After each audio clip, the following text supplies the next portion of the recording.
Good morning, good afternoon, good evening, and welcome to the Hey Fight Fan Show with myself, Seb Parkinson, and your local resident boxing expert, Dan Rafael. I am located at home in Lancashire, Great Britain. Dan, your boots on the ground over in Las Vegas. It's early morning where you are. It's tea time or dinner time where I am. We're going to go through the press conference from yesterday at the time of recording, the main event presser between Gervonta Davis and Frank Martin. We're also going to touch on Benavidez's step up to light heavyweight. But before we do that, Dan, there's been a bit of a story brewing with the Wembley card in September over in the UK. You broke the story on your newsletter, on your notebook. What's the script there? What's going on? What is happening on this undercard? And who is AJ fighting first and foremost? Well, it's all a work in progress. I mean, what I reported wasn't that these are fights that are done. These are fights that are signed.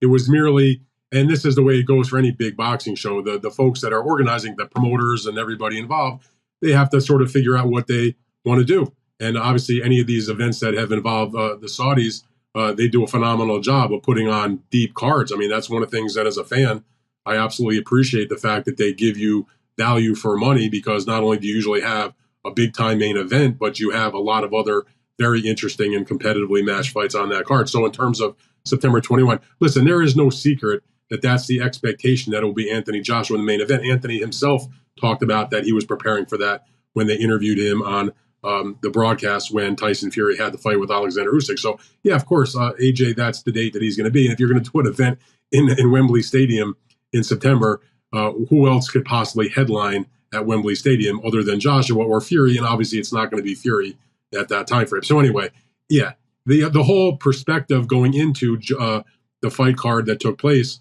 on that undercard between Usyk and Fury was the fight between Dubois and Filip Hrgović. Was going to be the winner, was going to have the IBF interim title, and it was a very clear thing that the winner of that fight likely would be the next opponent for Anthony Joshua. Dubois happened to be the winner, and so it seems like that's the obvious fight. He's a Brit. It'll draw a massive crowd. Currently, he's the IBF interim champion, but if you followed the saga of what's going on with the belts, yes, they gave Usyk the chance to keep the belt for a while longer, and they sanctioned Hrgović against Dubois for the interim title, when in fact originally it was going to be for the full title. By the time September 21st comes around, you never say never, but the chances are more than likely, very, very strong, very, very high probability that the IBF title will no longer belong to Oleksandr Usyk, and that it will be vacated, and AJ will fight Dubois, who will be elevated to the full title holder. So it will in fact be an IBF world title fight, most likely. But even if it's not, that's still a great matchup. It's still for the interim title. I think it's still a fight a lot of boxing fans, certainly in the UK, would like to see.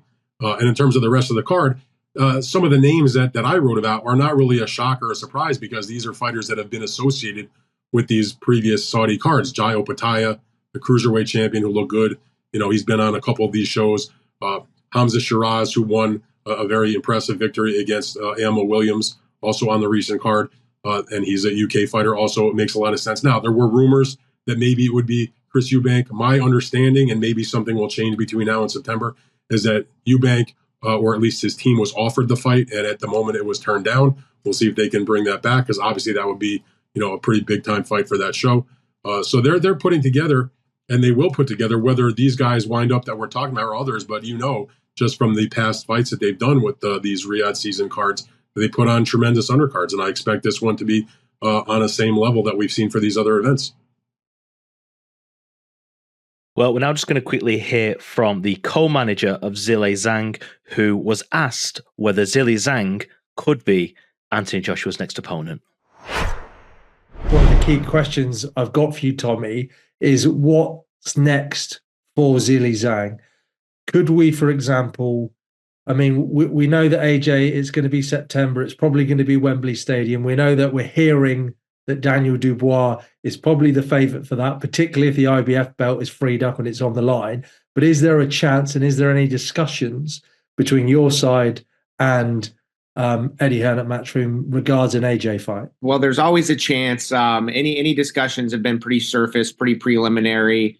Kind of before all of this played out, everybody would just kind of sit around and talk and try to play out all of the different scenarios. And it was I wouldn't say decided then, but it was a clear front runner that the Dubois Hrgovic fight was the winner of that was going to be the front runner for Joshua, I think, because of the IBF implications. But I'm also being told that, if the IBF doesn't go a certain way, where Joshua might not be interested in Dubois. So there's not really a lot of news to report on that front. If we got the call, Zhilei would take that fight. He's, wanted that fight for a long, long time. But I mean, nothing, nothing of any conversations have been very, very preliminary surface talks. Is it ultimately going to come down to Turki Alalshikh deciding on who he wants AJ to fight? I mean, is that the kind of, you've been over in Saudi Arabia, you've been around these people. Is the bottom line, if he would like AJ to fight Zhang next, that's the fight that will happen? Is that of how it works? I think so. At the end of the day, I mean, he has the most say. You got to get Anthony Joshua on board for that. I think Eddie Hearn, obviously his opinion matters, but His Excellency Turki Alalshikh is the one with the resources who has been making all of this happen. So yes, his preference of what he wants and how he wants to see it played out is probably the most important factor in all of these fights getting made. Given, I mean, you've described it there as very preliminary talks. So there's no negotiations that started yet. But from what you've heard and what you kind of your instinct on it, what's the likelihood, do you think, that Zhang would potentially be AJ's next opponent? I mean, I don't know. I mean, if I had to guess, I think it's going to be Dubois. I mean, that's just where all things are pointing. I think that fight for the organizers, because both guys are from the UK and Dubois is coming off of a really good victory, is a commercially safer, I think, option. But I think Zhilei also would be a fight that a lot of UK fans would like to see, because he has that power and he could knock out his opponent at any time. So I'm a little too close, but I'm also like, just with after Zhilei lost to Parker, like, we got offered Wilder very, very quick, and it was one phone call, and it was so. Getting that phone call would not surprise me at all. So I want to say, like, everything's 50-50 until, but from, what I would expect is it sounds like that's the fight that most people want to see get made, but you just never know. You're very clear, though. You think Zhilei takes that AJ fight in a heartbeat if it does get offered? I think he would, and I would advise him. Welcome back. Well, Dan, we've heard it from the horse's mouth. If Zhilei Zhang is offered the AJ fight, he would be told to take it. Now, it's obviously rumored and probably expected to be Daniel Dubois, but would you be shocked if Zhilei Zhang was the opponent? There are 3 opponents listed that AJ could fight: Joe Parker, Zhilei Zhang, Daniel Dubois. Well, it would only be the IBF title if he's fighting Daniel Dubois, because Daniel Dubois has the interim title. He would be the one to be elevated, which would make it a world title fight. If it was against Joseph Parker, it would be, I guess, for the interim title of the WBO. And at the present moment, Zhang doesn't have any belts. But again, these are all, I mean, belts or otherwise, those are all good matchups. I mean, if you like heavyweight boxing, obviously the Dubois fight, I think, would be the biggest fight for Britain, just because he's a Brit and he's got a belt. Joseph Parker would be a rematch of a fight that wasn't that particularly competitive in the first place back, a few years ago. But obviously, Joseph Parker has done tremendous work since then by scoring back-to-back victories against Zhang and also against Deontay Wilder. And, so if it's either of those fights, it wouldn't be a total shocker, I guess. And the Zhang fight would be maybe a little surprising, just because there would be no belt at stake. And I think that Joshua would probably like that. Say whatever you want about the belts, but it does help a promotion, I guess, to some degree. But I listen, those are all 3 opponents that would seem to be viable. And I'm sure, seeing the type of career that Anthony has fashioned, this is not a fighter that's turning fighters down. He's fought everybody. I mean, that's been put in front of him, including lots of top quality names. So I still think the money's on Daniel Dubois. if there's some reason why that doesn't happen, I'd be a little surprised. But if it was Parker or Zhang, it wouldn't be as surprising. You know what would be fine also is if either Parker or Zhang or both found themselves in other bouts on the undercard. Yeah, it was with the Daniel Dubois aspect, we sort of expect it's going to be him. And obviously, AJ's never fought at Wembley without a title on the line, whether it's him holding all the belts or there being a single belt on the line. So we do expect, or at least I expect, it's going to be Daniel Dubois. But should Daniel Dubois become unavailable for any reason, whether injury or anything else, Joe Parker has very vociferously put his name in there. And of course, if Zhang is offered the fight, he would be advised to take it. But just looking at that undercard, then that potential undercard, one of the fights that's been listed is Josh Buatsi versus Willie Hutchinson. Jaya Pattaya obviously spoke to Title Sports Network and said he's in talks for a fight, in September in London. We expect that's going to be on the Wembley card, and then another fight that's been mooted, whether there's any substance in it, is Liam Beefy Smith against pretty boy Josh Kelly. Now, obviously, Liam Smith is not with Matchroom, he's not with Queensbury, so having him on that card with none of the fighters on either promotion, it sounds a bit strange. But what do you know? Is there any substance in that? No, I don't really think it does. Well, the thing about it is the thing that the Saudis have done is they've brought different promoters together. So whether you're with this promoter or that promoter is really not relevant. I will point to the fight card they're doing August 3rd, their first event outside of Saudi Arabia that will take place in Los Angeles, and they're doing fights on that show that's an already announced card. They're doing fights that involve fighters from Golden Boy and PBC and Top Rank and Matchroom. I mean, they're bringing everybody together. And by the way, just jogged my memory. Another fight that I mentioned as a possibility for that undercard is the rematch between Fabio Wardley and Frazier Clark, who put on a fantastic fight of the year type of fight earlier this year, and having this fight at the end of the year, would add another big heavyweight fight to that particular card. So again, there's a lot of fights that are being bandied about, and maybe they won't all wind up on September 21st. You got to figure some of them will. And in terms of the other fight you mentioned between Joshua Buatsi and Willie Hutchinson, Willie, he looked really good. He won the fight on the Usyk and Fury undercard. Had a nice win against Craig Richards, an exciting fight. And the fight with Buatsi is probably going to happen because the WBO ordered that fight, because originally Buatsi was supposed to box against Anthony Yard, who is out of that situation. He's involved in his own legal issues with Queensbury. And so the WBO approved Willie Hutchinson, his team's petition to be the other half of that mandatory fight for the interim title, available because of the injury suffered by Arthur Beterbiev. So Hutchinson and Buatsi, that's a heck of a fight also. And that's the kind of fight where it doesn't even matter with the promotional situation, because it'll just go to a purse bid if they can't make a deal. But given that the fact that the Saudis are involved, you got to figure they'll make a deal, because they're going to be able to pay, a reasonable amount of money to make everybody decide this is worthwhile to do. So, again, if all these fights happen, that would be maybe a little surprising, but you got to figure some of these fights are happening, and it's going to make for a really big show. The same way they had a really big show with Fury and Usyk, the way they are going to have in August with the Terence Crawford Madrimov main event, the way they've done for all their shows that they've done, the 5-on-5. I mean, you can go all the way since they started doing these types of events back last fall when Tyson Fury fought the match against Francis Ngannou. Yeah, well, just moving on. Speaking of heavyweights, a little bit of topical news that's come out this week is obviously the video of Tyson Fury stumbling out of a pub in his hometown of Morecambe.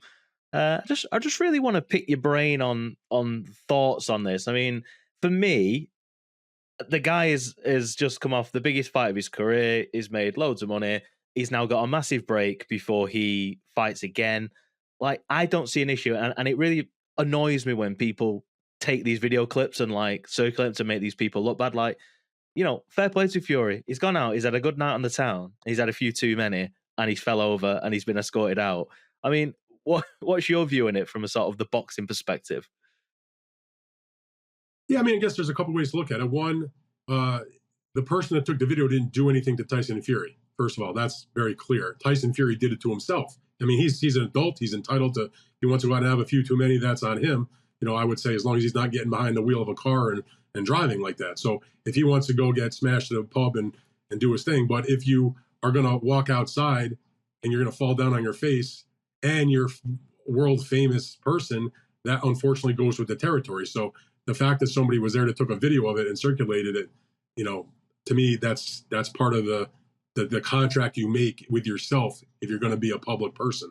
So I don't have a problem with that, But the thing about Fury, yeah, he come off a big fight, he lost. So the question I have is, was he out just partying and having a good time, or is he taking the loss a lot harder than maybe some might think? Because this is a guy that has spent his entire career beating his chest. I'm unbeatable. I'm the man. I'm the Gypsy King. No man will ever beat me, etc. I've heard him shout that a million times.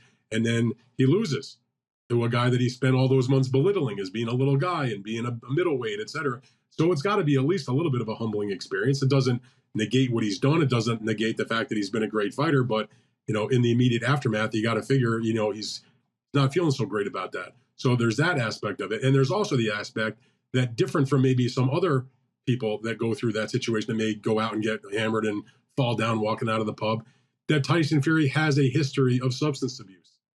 He had a drug problem, admittedly. He had an alcohol problem, admittedly. That was one of the things that caused his long layoff, along with his the mental health issues that he talked about. So you have to be concerned. Forget about Tyson Fury, the boxer. Tyson Fury, the human being. That is he having? If it's the loss that's pushing him into substance abuse again, and he's drinking too much, as a human being, you worry about him because, hey, that's what got him all messed up in the first place. So again, it could be as simple as, I went out and partied and got drunk and fell out and I looked like a dummy and the guy took it on a video. Okay, whatever. But then there's the more serious things I just mentioned also. So I'm not sure which one of them are.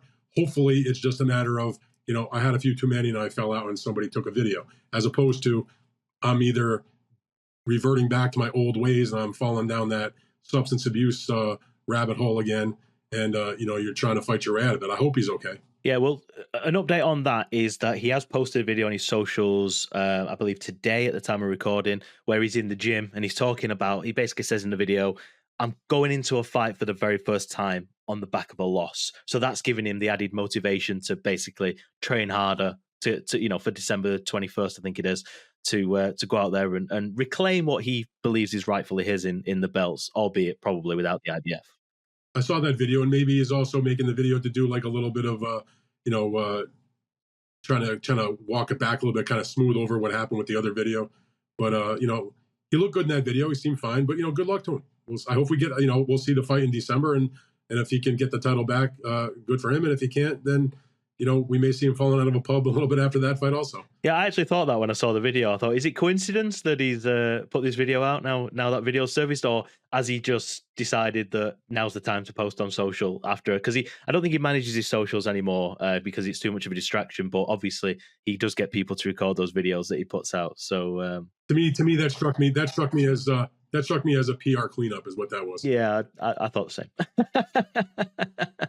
same. Moving on then, before we end part one of the show, one thing a little bit more serious. Over the weekend or on Sunday evening, there's the story of Ryan Garcia being arrested. I believe it was for trashing a hotel room in Beverly Hills. And then he's now been released. So just clear up what happened there and what the backstory to that is, and where is Ryan Garcia at? We obviously talked about Tyson Fury and his mental health problems in the past. Can we see Ryan Garcia going down a similar route, or is it all just an act? Well, Ryan Garcia has been very outspoken about his own mental health problems. It's one of the reasons why he took a sabbatical from the sport for a while. I have interviewed him extensively about that and written about that. And, I believe him that he was going through a lot of stuff at that time, spoke to people around him. I mean, there was clearly a problem. It seems as though he's having that issue as well, because when he was arrested for, as you said, trashing the hotel, it wasn't even just the room, I guess, according to the police report. It was also part of the hallway, supposedly around $15,000 worth of damage in the state of California. Anything over $400 in damage is considered a felony, which means that in a legal sense, it makes it more serious in terms of what the possible punishment could be. And also there was reports that at the time of his arrest, he was intoxicated.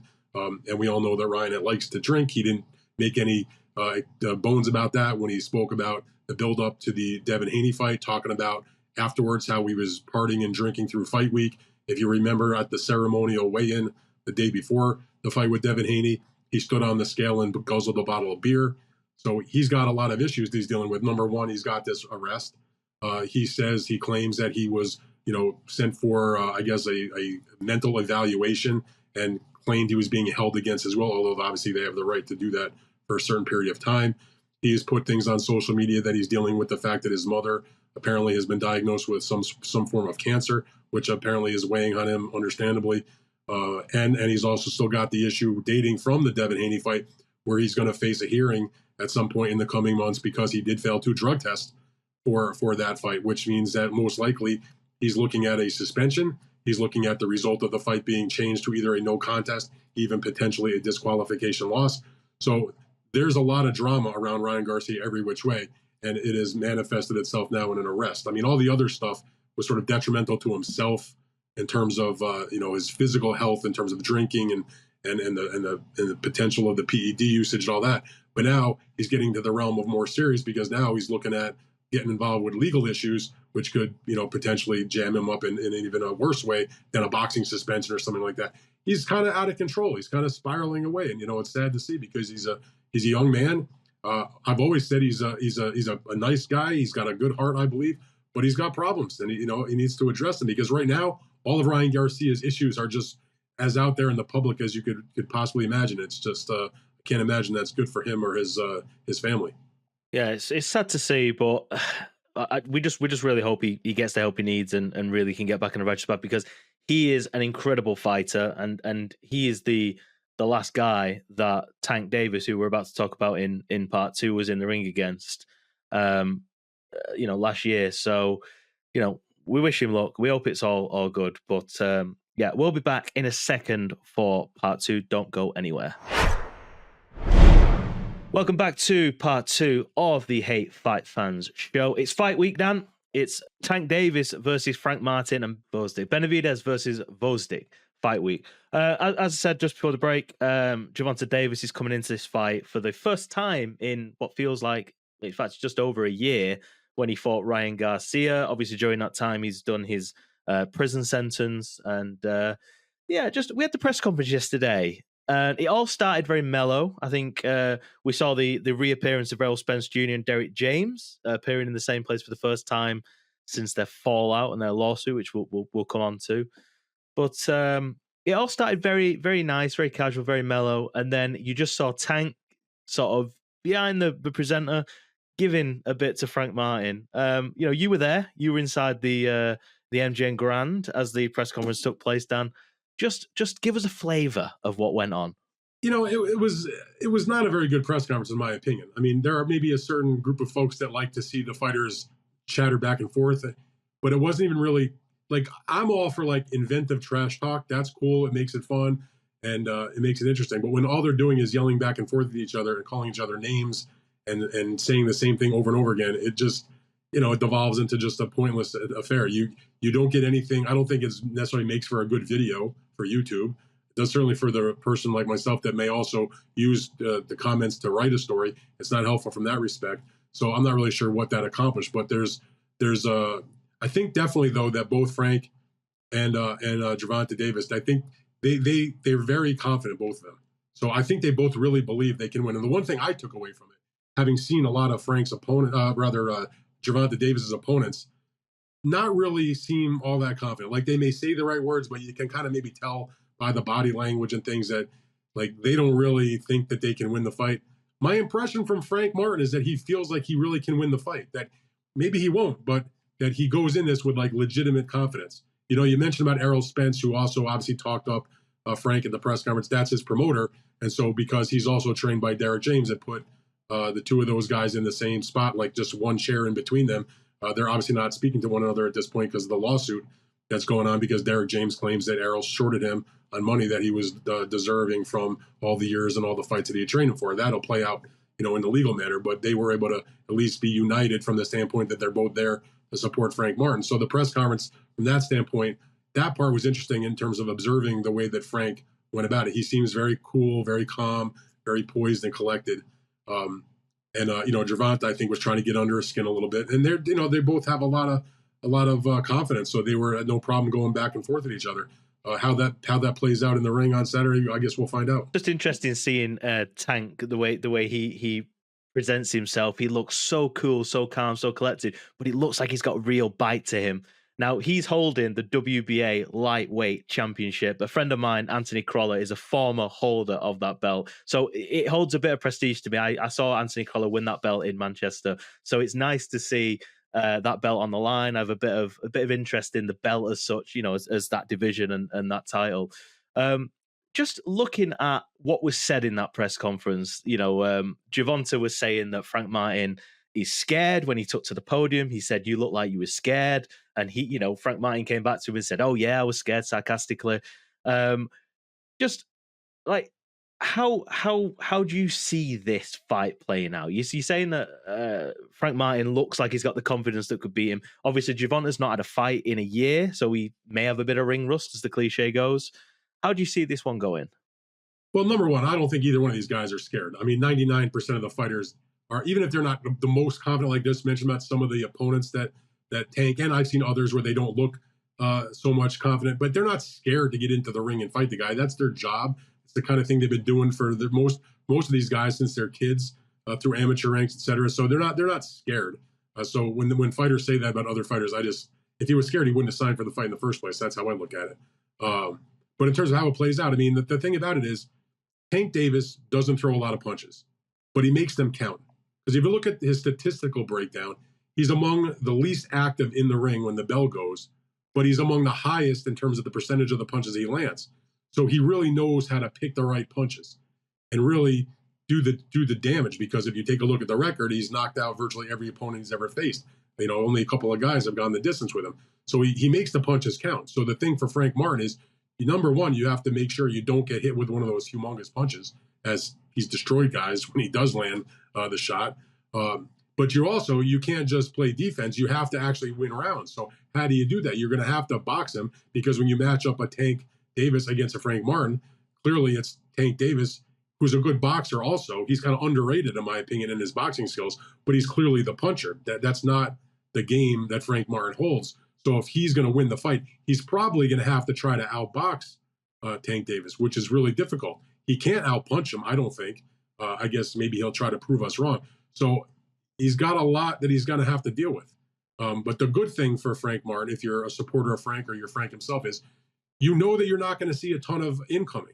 So if you can maneuver, just less than like 20 punches around, which is very low output for lightweights, extremely low output, you might have a chance if you can, punch between those little lulls in the time when Tank is, just kind of looking at you or feinting or moving around. If you can be aggressive in those lulls in the fight, of which there probably will be several, because he doesn't throw a lot of punches, then you may have some success. But it's a lot easier said than done. There's a reason why Tank is 29-0. Yeah, well, Leah Orozco, our correspondent, boots on the ground, you obviously did a piece with her yesterday. She spoke to Stephen Espinoza, who was talking about the athleticism of Frank Martin, how he could potentially use that to his advantage against Tank. Given Tank's time away from the ring, do you think that if Frank Martin goes in there with a bit of speed and a bit of guys, he can cause what some will see as an upset?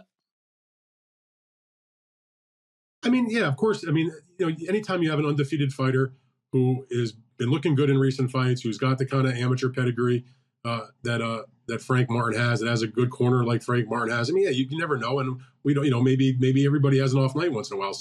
Someday maybe Tank Davis will have the off night as well. I mean, most fighters don't retire undefeated. It's very rare. So upsets happen all the time. But it's the perception of what you see going in. And, there's a reason why Frank is the underdog. He should be the underdog, because Tank has done extremely well against all of his opponents. You really can't point, maybe if you looked at the Isaac Cruz fight, the one time where maybe there was a few people that thought that the other guy won. But other than that, there's not a fight out there where you look at it and say, like, Tank didn't win. Number one, he knocked out almost everybody. And the two guys that went the distance, the one time was maybe it was a semi-close fight where you could potentially argue for a pit bull win. So he doesn't lose the fights. So it's going to be up to Frank to either clearly outbox him or impose himself on him, and that's sort of the intrigue of the fight. There wasn't a lot of options when they were looking around to see who Tank was going to fight in this particular spot. There had been conversations about other opponents. The notion of a rematch with Pitbull Cruz, circulated. That did not come to pass. He decided he didn't want to go up to 140 pounds. In terms of lightweight, you had Devin Haney was fighting against Ryan Garcia, so there wasn't like a Devin Haney possibility at that moment. He wasn't going to have a rematch against Ryan Garcia. Vasily Lomachenko was off fighting George Kambosos down in Australia. That was, a few weeks ago. Point is, Frank was like the best available guy who also was with PBC, was relatively an easier kind of fight to make. And so Frank gets the fight. I mean, he's a worthy contender. Is he the best lightweight out there? No, but he doesn't, of the guys that were available, and he's still a top 10 lightweight anyway. It's a good matchup, I think. I'm excited for it because they do have different kinds of styles. Yeah. Do you know if there's a rematch clause in this, or do you think, is it just a straight up? I can't imagine that. I don't know for sure factually, and it's not a mandatory fight. So there, if it was a mandatory, there probably wouldn't be a rematch clause unless they negotiated that. I would be surprised knowing the team that's with Tank Davis that they have this fight without the possibility of a rematch if he loses, because of the fact that it is an optional defense. And, they are with the same group of handlers and all. It would be rather surprising if Gervonta Davis did not have a rematch clause. Right, just moving on then, I want to talk to you about the chief support to this card. There's been a lot of talk about David Benavidez of late. Obviously, Canelo fought recently, and David Benavidez's name was littered in the press, talking about whether, Canelo will ever fight David Benavidez. But he's stepping up to light heavyweight. He's, as far as I'm aware, he's given up chasing the mandatory fight with Canelo, so he's gone hunting elsewhere. There's now talk of Benavidez potentially fighting the likes of Dmitry Bivol in the future, or even going one step further to cruiserweight and fighting Jai Opetaia, both of which have sort of not ruled out the idea. But anyway, let's not get too ahead of ourselves. He's making his debut in the light heavyweight division. Dan, how excited are we for this, and how do you see this one going? Well, first and foremost, he hasn't given up the pursuit of Canelo Alvarez. I mean, he has stated to many people, myself included, when I spoke to him the other day, that he's doing this fight, but he absolutely will come back to 168 pounds if that fight is available to him. It's a fight he's wanted for a long time. It's frankly the fight he deserves. It's the fight we deserve. I consider him in super middleweights the people's mandatory. The WBC, he is the mandatory, but they have not ordered the fight. And even if they did order the fight, it's not like Canelo would have to take it, but they at least have ordered it to put a little pressure on Canelo to make the decision. So he's not giving up that pursuit. But yeah, he's going up to 175 pounds. He's fighting a very worthy fighter in Oleksandr Gvozdyk, who's the former WBC and lineal champion, whose only loss is to Arthur Beterbiev in a competitive fight until the knockout.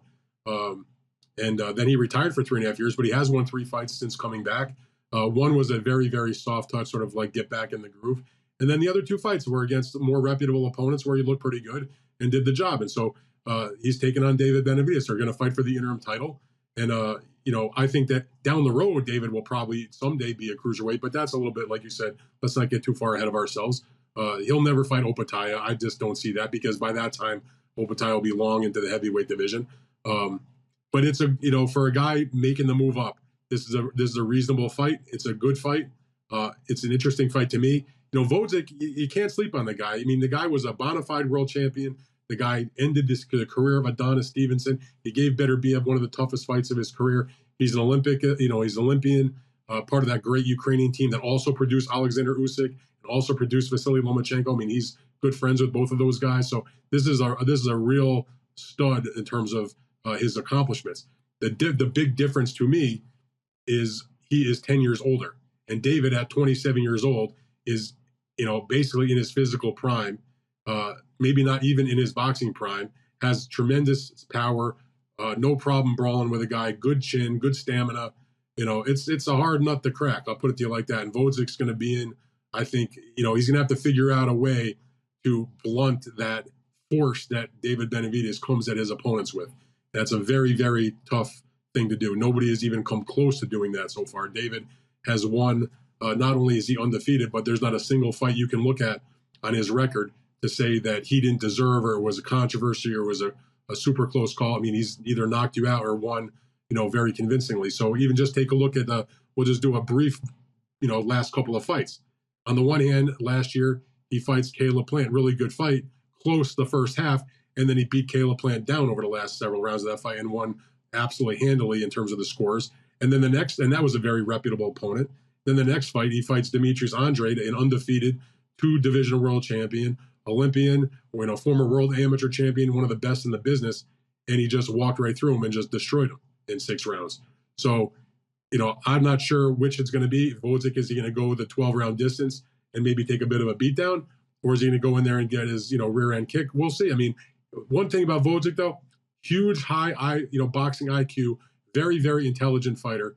He's going to need every bit of that against a guy like David Benavidez, who's just on the precipice, I think, of real serious superstardom. Yeah, and it's worth noting that Gvozdyk's only lost one fight in his career, and that was against Beterbiev. Oh, and you mentioned also about David. Besides the fact that he still is going to keep his minds, his options open if he can get the fight with Canelo and he'll go back to the 168 division. He has talked about not only about fighting Bivol down the road, and he has spent many rounds in the ring as a sparring partner for Bivol. But what he said is he would also, what he would like to do if he can't get the Canelo fight, everything goes well for him against Gvozdyk on Saturday. He wants to fight the winner of Bivol and Beterbiev. We're going to square off for the undisputed title in October. And if the winner of that fight would be willing to fight David, coming off a win against Gvozdyk, that's the biggest fight in the light heavyweight division after the undisputed fight.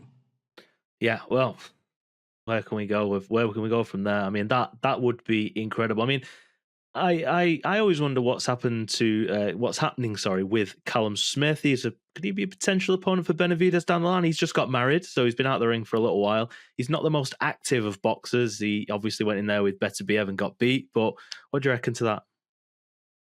I think that's your British bias coming through, because David Benavidez would absolutely pummel Callum Smith, in my opinion.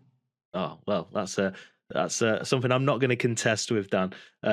Right, well, we're going to wrap up for part 2. We'll be back after the break, and we're going to end the show talking about the Crawford card, which is in August. And I'm going to throw something at you, Dan, that you're not going to expect, and I want to see what you think of it. We'll be back in just a second.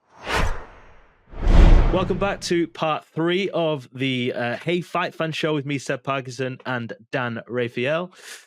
A bit of news down then this week, which sort of broke, that was Turki Alalshikh is interested in unifying promotions to create a league of boxing type thing, a bit like the UFC, like PFL type thing. What's going on there, and how likely is this to happen? I mean, I guess if he's got the money, the answer is very likely. Well, I mean, we know that they've got the money. I mean, you can just tell by the type of money they're spending on these boxing cards. Look, Turki Alalshikh is a boxing fan. He may be a Saudi Arabian government official, and he may run their general entertainment authority and be responsible for bringing in sporting events and other entertainment things to the country. But besides the auto racing and the UFC and the golf and wrestling, boxing is his thing. Like, he's a diehard, legit boxing fan. So that's a good thing that the sport has going for itself. If they're gonna, if he's gonna be continuing to pour their resources into putting these fights together, and if he's talking about, as there's been a lot of reports in the wire services and different articles about the interest to do what you just mentioned, which is to perhaps buy the various major promotion companies and somehow unify them to do, like you mentioned, sort of like a league where it would be under one umbrella and they can make all the matches they want. That would be very interesting. Obviously, they have the money. Obviously, you got to talk to the promoters and see what their appetite is in terms of, do they want to sell? What's the setup of it going to be? But it's intriguing. I mean, I need to hear more details before you can say this is a good thing or it's a bad thing. But on the surface, if the end result is that boxing is going to have all of the promoters that can easily do business and under the auspices of this one umbrella, and the fighters are paid properly, because that's the one caveat here where I'm not a big fan of a monopoly.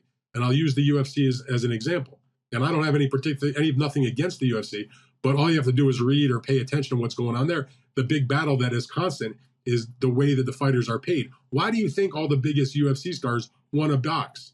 Because they box, they make way more money than they do when they fight in the cage. That's why you had somebody like Conor McGregor come to boxing after being the biggest star in UFC for a long time and making the biggest purses in UFC. And he comes in and he has one boxing match against Floyd Mayweather, and he probably made more money in that one fight than his entire UFC career combined. The same exact thing can be said for Francis Ngannou. He made more money just in the Joshua fight than he made in his whole UFC career. Now you add on what he made in the Tyson Fury fight, and it just shows you. So my point here is this. There's a lot of discussion within UFC about the unfair pay of the fighters. But if everything is unified in boxing and there's no real competition, that could potentially hold down what the fighters are making. But the caveat is, if you look at the way that the Saudis have been paying, they pay greater than everybody else. And look at what they did when they signed up a lot of the top golfers in the world. They gave them extraordinary pay packages.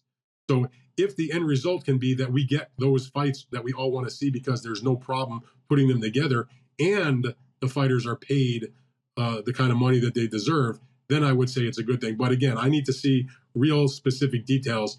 You know, what's the old saying, Seb? The devil is in the details. And before you endorse yay or nay, you got to see what it says in the fine print. But on the surface, it sounds like a pretty interesting thing to me. I just remember that I think it might have been 2022 when there was rumors going around that there was going to be this knockout competition, Deontay Wilder versus AJ, Fury versus Usyk, and then the winner of those two fights fight the winner.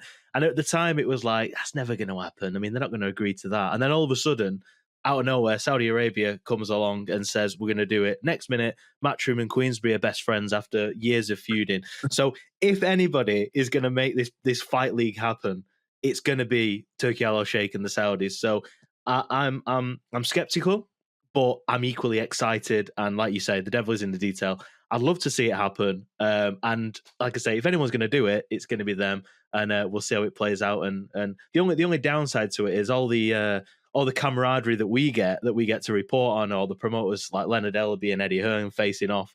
That'll sort of distinguish because they'll all be. But they'll still be around. That's the thing. It's not like, I don't think anyway that one person from Saudi Arabia is suddenly going to run everything. You're still going to need the different promoters to put on events because they're still going to do them in different locations. They'll still be, presumably they'll do events in the UK. There'll still be the fights that take place in America. There'll be other fights in other places in Europe. They'll bring obviously fights. Some of them will take place still, I'm sure, in Saudi Arabia. But you can sort of see that they're building, I guess, slowly but surely, because they did a few of the big mega fights in Saudi Arabia. And that's one of the reasons why you think maybe it can work, is because they've already shown that they can make the biggest fights by getting everybody to work together. That's why we're able to see Fury Usyk, a fight that was just dead in the water for a while, and they were able to do it because they paid and were able to get the two promoters in the room together. But if it means that they're going to do that again, I think there's a reasonable chance it could happen just because of the groundwork they have already laid. And on top of that, they are doing things outside of Saudi Arabia. They are bringing a huge card to Los Angeles in August. They are working on this big show for September in Wembley Stadium. So the breadcrumbs, you just follow them. It seems like it's more likely than not. But again, like you said, devil's in the details. Let's wait to see what the real deal is. Right, two more things then before we wrap, Dan. The first one is pretty local to where you are. PBC have no fights announced for July, as far as I'm aware. Are we expecting an announcement? If so, when and who can we anticipate? I think Caleb Plant's name has been floated around.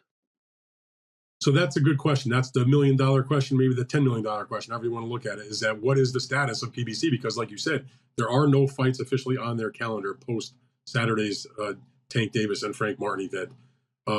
I am told that there won't be any events in the month of July. Now, go back a couple of months ago, I was told that the non-pay-per-view fights would start in the month of June. In other words, fights that would run as part of just your Prime Video, as not a pay-per-view on top of that. That did not happen. Now I am told that they will have a non-pay-per-view event in the month of August. What the specific lineup of those fights are is not determined, at least hasn't been announced publicly yet. I am told there's a very strong likelihood that Caleb Plant could be in one of those fights.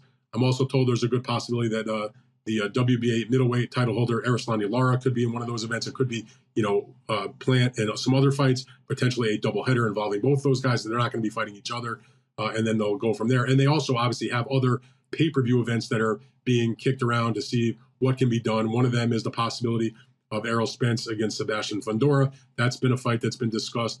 Another fight that's on the table that the fighters are interested to do.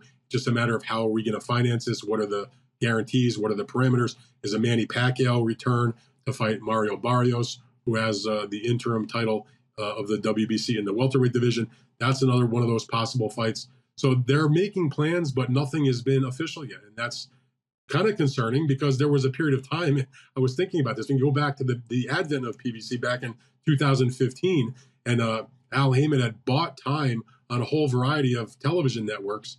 You would wake up in the morning and check your email, and they'd be announcing a show on one platform, and you might check your email after lunchtime, and there'd be another show being announced on another platform, and then you might hit your email, in the evening, maybe before you're going to go to bed, and there'd be the announcement of yet another card on another one of their broadcast platforms. They were literally announcing 2 and 3 shows in a day, certainly several during the course of a week.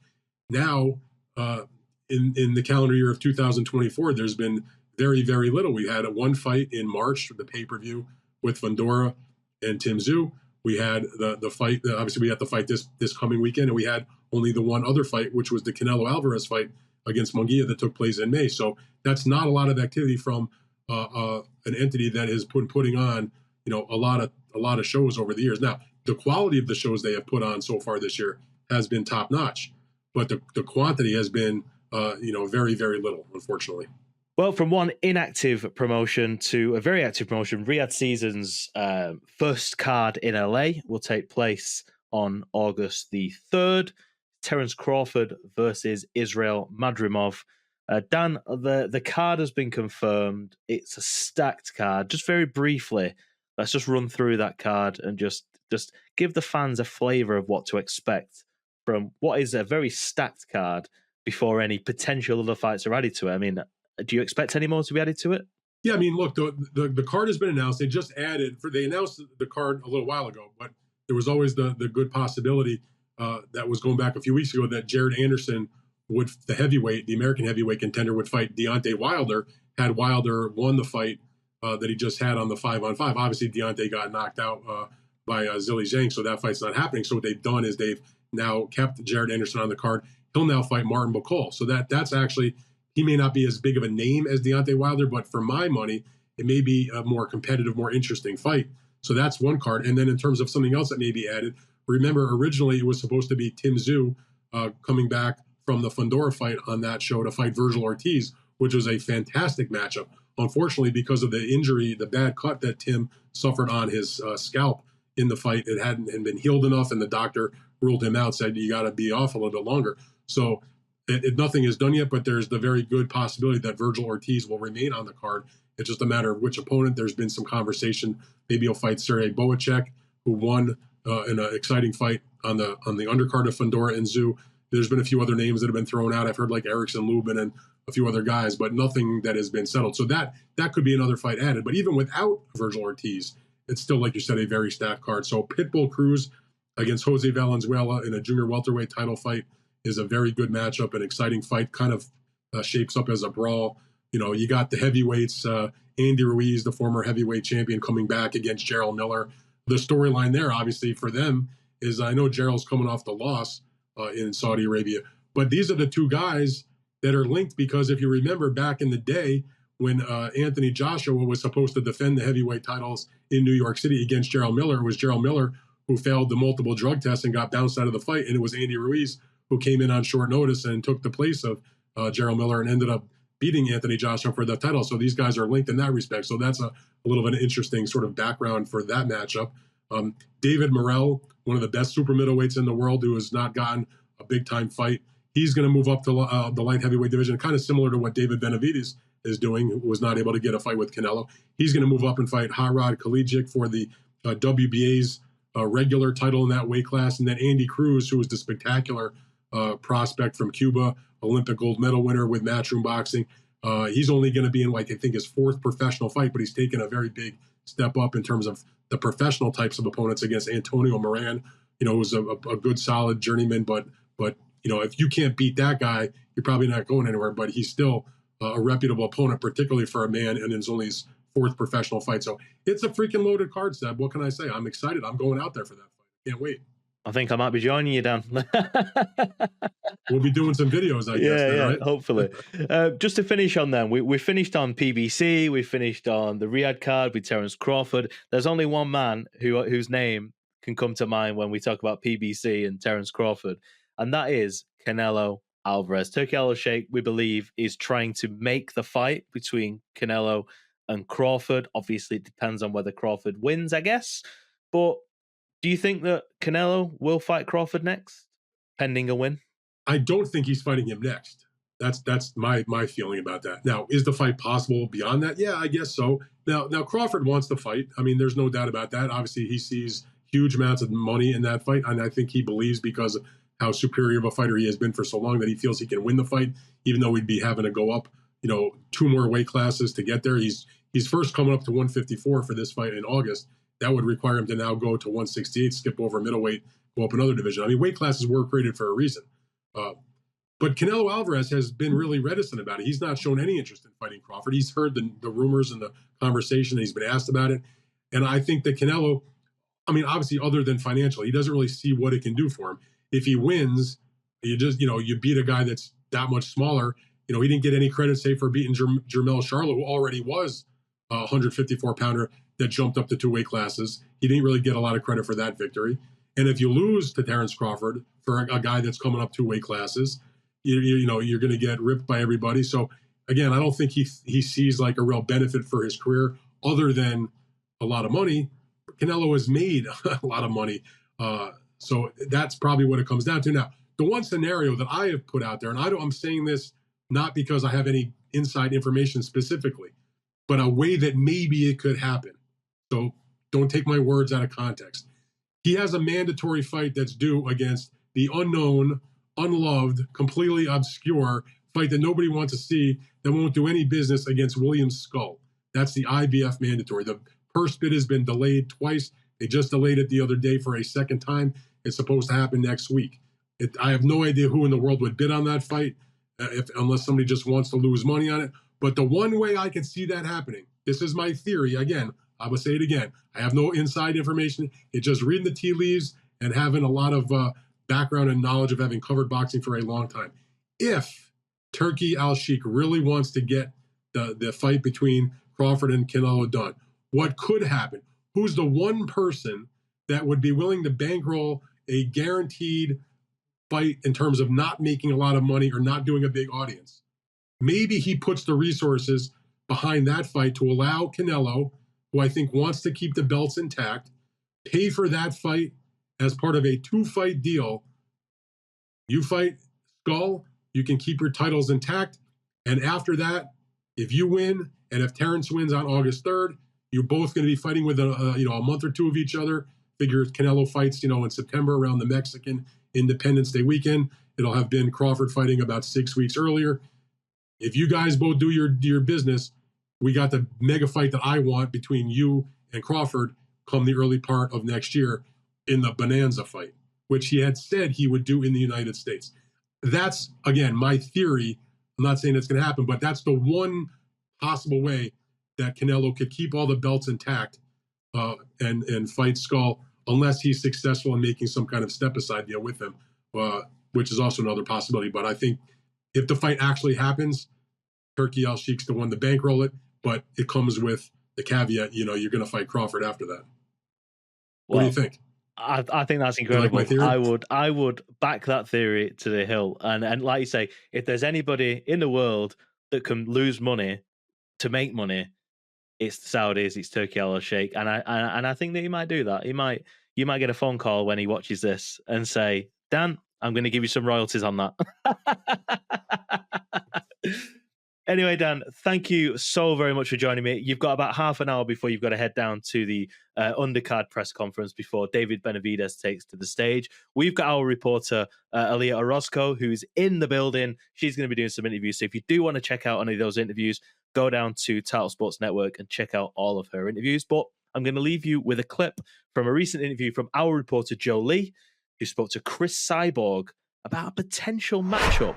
The second someone as good as yourself steps into another sport, combat sports related, of course, people are going to match you up, and they already have matched you up with. I know you said you'd fight Katie and Clarissa. Is there someone that you would want out of all of these fighters the most? For Clarissa Shields, man, let's go lose weight. Let's go make this fight happen. It's going to be great to fight you. You're a legend in your sport, and I'm just at the beginning, but I can give you a great challenge if you come in that weight. If you then pay right, I know she's going for heavyweight now, but I think it's a great fight. If paying right, it's going to be a good fight. Thanks for watching. See you soon.